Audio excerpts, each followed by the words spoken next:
सर्वेश मेरे सहयोगी ground zero से इस समय हमारे साथ कनेक्टेड पटना में उनकी मौजूदगी है। सर्वेश, क्या फॉर्मूला सेट होता हुआ नजर आ रहा है? चिराग पहले भी मांग कर रहे थे 40 सीटें चाहिए, मांझी की अपनी मांगे थी, अलग अलग जो घटक दल हैं न केवल एनडीए में बल्कि महागठबंधन में भी अलग अलग तरीके से फॉर्मूला सेट करने की बात कर रहे हैं। क्या समीकरण बिहार में बनते हुए नजर आ रहे हैं सर्वेश? देखिए, अब जो एनडीए की बात की जाए तो एनडीए में ऑल इज वेल लग रहा है फिलहाल, लेकिन अभी तक जीतन राम मांझी और उपेंद्र कुशवाहा ने अपने पत्ते नहीं खोले हैं, ना ही एनडीए की तरफ से कोई बयान आया है कि कितनी सीटों पे कौन चुनाव लड़ेगा। लेकिन चिराग पासवान से आज जब नित्यानंद राय की दिल्ली में मुलाकात हुई और चिराग पासवान ने कहा कि जहाँ प्रधानमंत्री मोदी हैं वहाँ सम्मान है, ये एक बहुत बड़ी बात है और इस बॉडी लैंग्वेज से उनकी बातों से साफ लग रहा है कि वो मान गए हैं।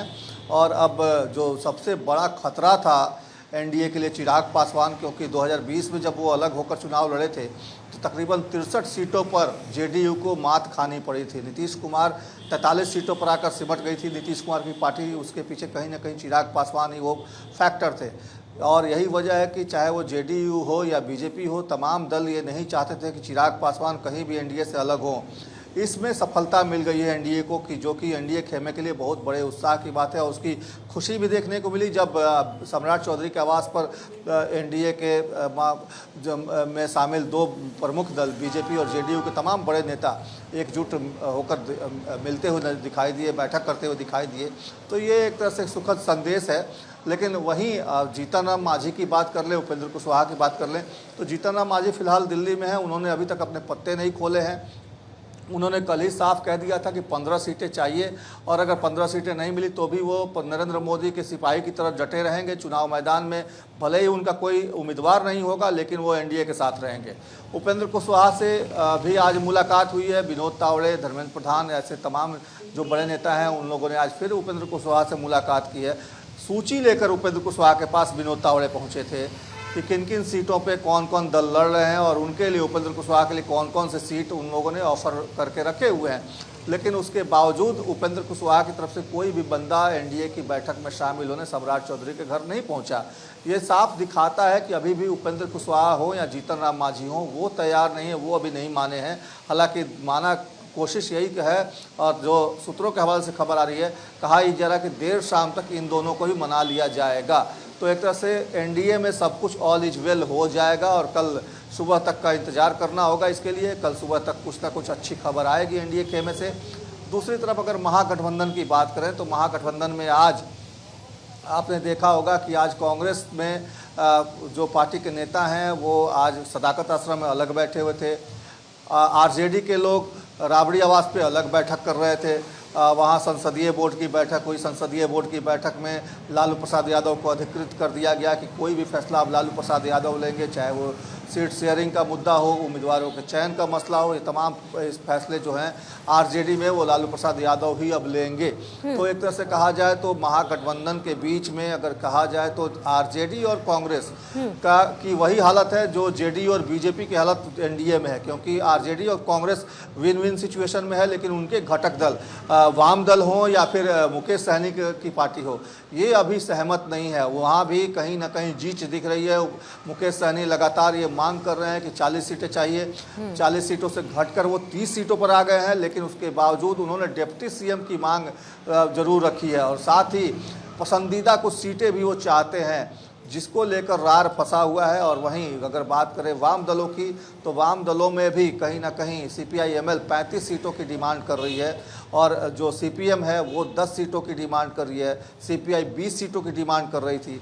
तो इसको लेकर भी एक तरह से कहा जाए तो थोड़ा सा दांव पेच का खेल अभी चल रहा है। लेकिन वहाँ भी कहा यही जा रहा है कि कल सुबह तक सब कुछ दुरुस्त हो जाएगा। और आज फिर रात में तेजस्वी यादव के आवास पर पार्टी के घटक दल के, जो गठबंधन के घटक दल हैं, वो बैठक करेंगे। कांग्रेस के लोग होंगे, मुकेश सहनी होंगे, वाम दलों के लोग होंगे और एक बार फिर से कवायद की जाएगी आपसी सामंजस्य बिठाने की।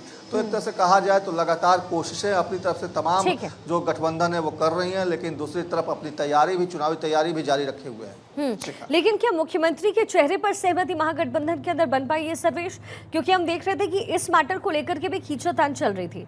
भले सीट चलेंगे फॉर्मूले में आरजेडी को सबसे ज्यादा सीट मिले, लेकिन कांग्रेस इस बात का समर्थन नहीं करती थी कि सीएम फेस तेजस्वी यादव ही हों। क्या समीकरण सीएम फेस को लेकर के बनते नजर आते हैं और एनडीए की क्या स्थिति है? हालांकि ऐसा लगता है कि एनडीए में सीएम फेस तो नीतीश कुमार ही रहने वाले हैं, हालांकि एंटी इनकम्बेंसी उनके खिलाफ भी है। शिखा, देखिए, नीतीश कुमार के चेहरे पर ही चुनाव लड़ा जा रहा है और ये साफ स्पष्ट है कि इसमें कोई दो राय नहीं है कि एनडीए में नीतीश कुमार चेहरा है। और इस चुनाव के बाद क्या होगा, तस्वीरें क्या निकलकर सामने आएगी, चुनाव के बाद सीएम कितने दिनों तक नीतीश कुमार बन के रहेंगे, उनको चेंज किया जाएगा या क्या किया जाएगा, वो भविष्य के गर्भ में है। लेकिन अभी फिलहाल जो तस्वीरें हैं, जो बातें सामने आ रही हैं, उसके मुताबिक नीतीश कुमार ही एनडीए का चेहरा होंगे। दूसरी तरफ कांग्रेस की तरफ से जो बड़े नेता हैं कांग्रेस के, वो मुखर तौर पे तेजस्वी के नाम पर मुहर नहीं लगा रहे हैं। इसके पीछे सिर्फ और सिर्फ एक ही बात सामने आ रही है, जो सूत्र बता रहे हैं कांग्रेस की तरफ से, उनका यही कहना है कि जो तेजस्वी यादव के ऊपर जिस तरीके के आरोप लगे हुए हैं, चाहे वो ईडी का मामला चल रहा हो, लैंड फॉर जॉब वाला मामला हो या आय से अधिक संपत्ति का मसला हो, ये तमाम ऐसे मसले हैं जिसकी वजह से तेजस्वी यादव, उनका पूरा परिवार दागी है। और लगातार जो है एनडीए इस बात को लगातार उठाता रहा है, चुनावी मुद्दा बनाता रहा है। ऐसी परिस्थिति में अगर तेजस्वी यादव को, कांग्रेस की तरफ से यही कहा जा रहा है कि तेजस्वी यादव को अगर मुख्यमंत्री मान लिया गया तो कहीं इसका नुकसान न हो जाए, क्योंकि उनको लगता है कि वोटर अधिकार यात्रा के दौरान, नौकरी दो पलायन रोको यात्रा के दौरान उन लोगों ने बिहार में एसआईआर के मुद्दे को लेकर एक अलग माहौल बनाया है। और उनको लगता है कि अगर तेजस्वी यादव के नाम की घोषणा अगर मुख्यमंत्री के तौर पे कर दें तो तुरंत जो है एनडीए हमलावर हो जाएगा, लालू राबड़ी के जंगल राज की याद दिलाना शुरू कर देगा। वैसी परिस्थिति में हो सकता है कि तेजस्वी के नाम पर वोट जो मिलने वाला हो वो भी ना मिले। तो इसकी वजह से कांग्रेस के जो बड़े नेता हैं वो फिलहाल इसको स्वीकार करने में उनको दिक्कतें आ रही हैं कि तेजस्वी यादव सीएम फेस होंगे। हालांकि आरजेडी की तरफ से लगातार ये कहा जा रहा है कि तेजस्वी यादव सीएम फेस होंगे। जो कांग्रेस सीडब्ल्यूसी के मेंबर हैं, राज्यसभा सांसद हैं कांग्रेस के अखिलेश सिंह, वो क्योंकि लालू खेमे के माने जाते हैं, जिसकी वजह से उनको प्रदेश अध्यक्ष की कुर्सी से हटाया गया था। राजेश राम को प्रदेश अध्यक्ष कांग्रेस ने बनाया था। अखिलेश सिंह कह रहे हैं कि तेजस्वी के अलावा दूसरा कोई फेस ही नहीं है सीएम का। तो एक तरह से कहा जाए तो कांग्रेस के अंदर भी दो फाड़ है, दो खेमा है। एक अखिलेश सिंह का लालू के सपोर्टर वाला खेमा है जो तेजस्वी यादव को सीएम मान रहा है। दूसरी तरफ जो राहुल गांधी, कृष्णा अल्लावरू, राजेश राम का जो खेमा है वो सीधे तौर पे इससे दरकिनार कर रहा है और इस बात को, और सीधे तौर पे कह रहा है कि चुनाव के बाद ये फैसला लिया जाएगा। तो वहाँ चीज़ें अभी स्पष्ट नहीं हैं। हालांकि सीट शेयरिंग हो जाएगी जब चुनावी उम्मीदवारों के घोषणा हो जाएगी, उसके बाद देखने वाली बात होगी कि किसको वो लोग सीएम फेस मानते हैं या फिर चुनाव के बाद ही इस पर चर्चा करने की बात करते हैं। बिल्कुल। और सीट शेयरिंग का फॉर्मूला एक लंबे समय से तय हो रहा है सर्वेश, और हमने देखा है कि बिहार में जो अलग अलग मुद्दे हैं चुनाव को लेकर के, उससे इतर कुछ और भी फैक्टर्स हैं जो लोगों के लिए इम्पॉर्टेंट हैं, और कुछ और वर्ग भी है जो इन नेताओं के लिए इम्पॉर्टेंट है, पॉलिटिकल पार्टीज के लिए। जो युवा वर्ग है, जो फर्स्ट टाइम वोटर्स है, उनके लिए कौन से मुद्दे हैं जिसके ऊपर इस समय वो सेंट्रिक हो रहे हैं, उनका ध्यान केंद्रित हो रहा है? क्योंकि ये जो फर्स्ट टाइम वोटर्स हैं, इनकी जो संख्या है वो बहुत क्रूशियल रोल इस बार प्ले करने जा रही है बिहार चुनाव में। देखिए, बिहार में एक सबसे बड़ा मुद्दा था बेरोजगारी का और पलायन का। इसके अलावा जो सबसे बड़ी समस्या थी नौकरी की, जिसको मैंने बेरोजगारी की बात कही थी आपसे।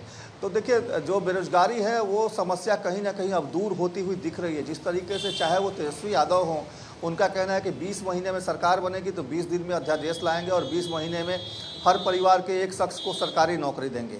वहीं नीतीश कुमार ने पहले ही घोषणा कर दी है कि अगले 5 साल में 1 करोड़ से ज़्यादा लोगों को नौकरियां देंगे। 50 लाख नौकरियां देने की बात नीतीश कुमार लगातार कहते रहे हैं। एनडीए के तमाम नेता कहते रहे हैं कि अभी तक 50 लाख लोगों को नौकरियां दे दी गई हैं, या उनको रोजगार के साधन उपलब्ध करा दिए गए हैं, या उनको अपने पैरों पर खड़ा कर दिया गया है।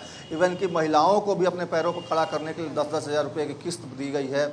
2 लाख रुपए और दिए जाएंगे जो बेहतर काम करेंगी, जिनके अंदर पोटेंशियल दिखेगा सरकार को, तो उनको 2 लाख की और अतिरिक्त राशि दी जाएगी। तो एक तरह से कहा जाए तो ये मुद्दा कहीं ना कहीं अब जो है वो एक आपस में विवाद का विषय है पार्टियों के बीच में, लोगों के बीच में। अब ऐसा लगता है कि सरकार किसी की भी बनेगी, नौकरी की कमी बिहार में नहीं होने वाली है, चाहे वो किसी की भी सरकार रहे। तो इसलिए ये मुद्दा एक अहम मुद्दा तो बनता था, लेकिन अब हाल के दिनों में जिस तरीके से नीतीश सरकार ने, एनडीए की सरकार ने जिस तरीके से फैसले लिए हैं, युवा आयोग का गठन किया, युवाओं को अलग से नौकरी मिलने पर बिहार सरकार ने कहा कि प्राइवेट सेक्टर में भी नौकरी मिलेगी तो उनको भी 10 से 15 हज़ार रुपये दिए जाएंगे, स्टाइपेंड की राशि बढ़ाई गई है। तमाम ऐसी योजनाएं हैं, तमाम ऐसी घोषणाएं हैं जो एनडीए की सरकार ने पहले ही कर दी हैं। तो ऐसी परिस्थिति में ये मुद्दा जो है अब कहीं ना कहीं एक तरह से कहें तो पर्दे के पीछे चला गया। अब सीधे तौर पे मुद्दा जो है बिहार के चुनाव में वो विकास बनाम वंशवाद का है। और जिस तरीके से लगातार ये बातें हो रही थी कि अपराध की घटनाएं हो रही हैं बिहार में, अपराध पे भी देखिए अंकुश लग गया। अब अपराध की घटनाएं उस तरीके से नहीं सुनने को मिल रही हैं जैसा कि पिछले कुछ 2-4 महीने 3 महीने पहले सुनने को मिल रही थी। जिस तरीके से लगातार पटना हो या कहीं भी राजधानी में भी लगातार हत्याएं हो रही थी, लगातार घटनाओं पे घटनाएं हो रही थी, लेकिन अब उस पर भी अंकुश लग गया है। आपको अब अपराध की खबरें बहुत कम सुनने को मिलती होंगी। तो एक तरह से कहा जाए तो नीतीश सरकार ने और एनडीए की सरकार ने उन तमाम चीज़ों पर अंकुश लगाने की कोशिश की जो उनके लिए कहीं ना कहीं एडवर्स जा रहा था, उनके खिलाफ जा रहा था, और जिसको कि महागठबंधन के लोग हवा दे रहे थे। अब ऐसी परिस्थिति में सीधे तौर पे जनता के सामने विकास का मुद्दा है, विनाश का मुद्दा है, और एक तरह से कहा जाए तो जंगल राज एक मुद्दा है। तो इन तमाम चीज़ों को लेकर अब जनता उसके आधार पर वोट करेगी। और निश्चित तौर पर देखिए इस मामले में हर दल अपनी तरफ से, हर गठबंधन अपनी तरफ से अपने वोटरों को लुभाने की कोशिश कर रहा है, लेकिन वोटर जो होते हैं बहुत साइलेंट होते हैं। चुनाव के वक्त ही वो अपने पत्ते खोलते हैं और उसके बाद ही जब ईवीएम की काउंटिंग शुरू होती है तब स्पष्ट होता है कि वोटर का मन क्या था, मिजाज क्या था, और जो दावे थे तमाम जो गठबंधनों के, उन दावों में कितनी सच्चाई थी। बिल्कुल, अपने अपने वादे हैं, अपने अपने दावे हैं जो पॉलिटिकल पार्टीज इस समय बिहार में करती हुई नजर आ रही है।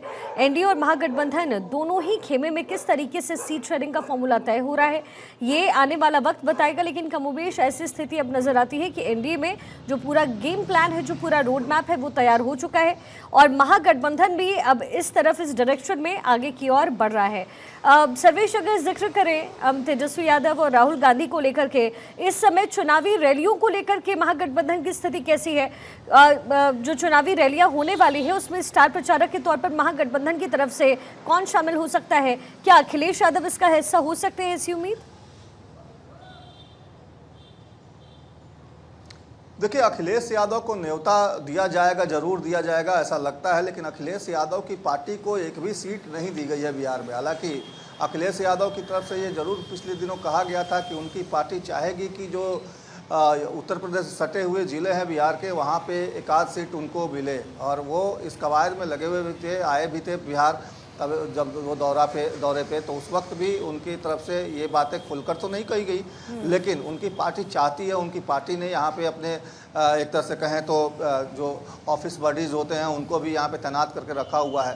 तो एक तरह से कहा जाए तो अखिलेश यादव को लेकर अभी भी संशय बरकरार है। अखिलेश यादव को न्योता जाएगा या नहीं जाएगा, अखिलेश यादव आएंगे या नहीं आएंगे, ये तमाम चीज़ें अभी भविष्य के गर्त में है। लेकिन जो स्टार प्रचारक के तौर पर जो बातें सामने आ रही हैं, जब योगी आदित्यनाथ बिहार में आएंगे, सीमांचल में जब दौरे करेंगे, रैलियां करेंगे, तो निश्चित तौर पे अखिलेश यादव वहाँ पे एक अहम तुरूप का इक्का महागठबंधन के लिए हो सकते हैं, और महागठबंधन चाहेगा कि अखिलेश यादव उसके लिए प्रचार करे। हालांकि अभी तक इस बारे में कोई आधिकारिक पुष्टि नहीं हुई है। अभी तक स्टार प्रचारक के तौर पर प्रियंका गांधी, राहुल गांधी, मल्लिकार्जुन खड़गे, तेजस्वी यादव, ये तमाम नाम ऐसे ही, यही नाम है, मीसा भारती हैं, ये लोग अभी भी स्टार प्रचारक के तौर पर। अच्छा सर्वेश, इस समय आरजेडी में कई लोग हैं जो शामिल हो रहे हैं, दल बदलने की जो घटना है वो आम हो चली है। इस समय कौन वो लोग हैं जो आरजेडी का दामन थाम रहे हैं? क्योंकि हम देख रहे हैं कि इस समय तेजस्वी प्रेस कॉन्फ्रेंस भी शायद कर रहे हैं।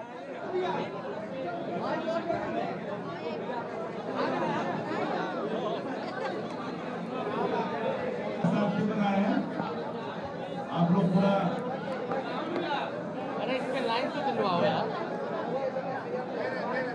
नहीं आ रहे, ये तार खींच दिया है क्या लोग?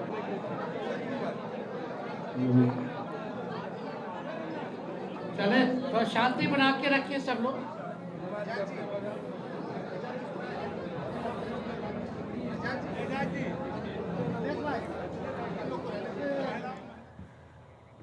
संतोष कुशवाहा जो इससे पहले जेडीयू में थे, उन्होंने आरजेडी का दामन थामा है। सर्वेश, दल बदलने की जो प्रक्रिया है वो शुरू हो चुकी है। 1 महीने इससे भी कम का वक्त जो है वो बचा है बिहार चुनाव में। क्या स्थिति यहाँ पर और कितना फायदा होगा इनके ज्वाइनिंग से?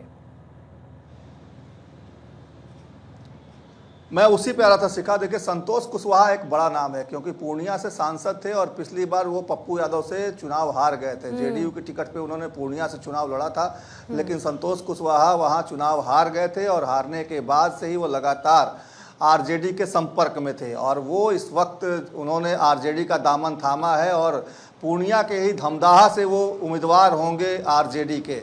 और धमदाहा से लेसी सिंह जो बिहार सरकार की मंत्री हैं और लगातार 5 टर्म से विधायक हैं, उनके खिलाफ संतोष कुशवाहा जो कल तक अपनी ही जेडीयू में ही लेसी सिंह भी हैं और जेडीयू में संतोष कुशवाहा भी थे, अपनी ही एक तरह से कहें तो पुरानी पार्टी के उम्मीदवार के सामने जो कि 5 टर्म से लगातार विधायक है, उनके सामने खड़े होंगे। निश्चित तौर पे एक बड़ा टक्कर देने की कवायद है। उम्मीदवारों के चयन के पीछे कहीं ना कहीं ये देखिए, दल बदल जब होता है ना तो जो बड़े कद्दावर नेता ठीक है होते हैं सर्वेश, लौटती हूँ आपके पास। तेजस्वी क्या कह रहे हैं, आपको एक बार जरा सुनवाते हैं। सभी हमारे नेता यहाँ उपस्थित हैं और ये प्रेस कॉन्फ्रेंस इसलिए बुलाई गई है कि हमारे बगल में आप देख सकते हैं 4 लोग बैठे हैं। आप सब लोग परिचित होंगे और आज श्री संतोष कुमार कुशवाहा जी, पूर्व सांसद पूर्णिया जनता दल यूनाइटेड,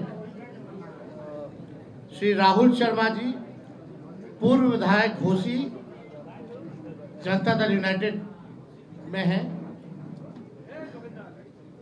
और श्री अजय कुशवाहा जी, पूर्व प्रत्याशी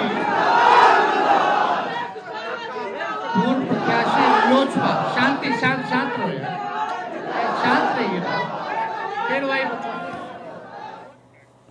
तो देखिए, ये न्यू ज्वाइनिंग हो रही है। जाहिर है अभी जो तस्वीरें हैं कुछ दिनों तक बिहार से इसी तरीके की होती हुई नजर आएगी।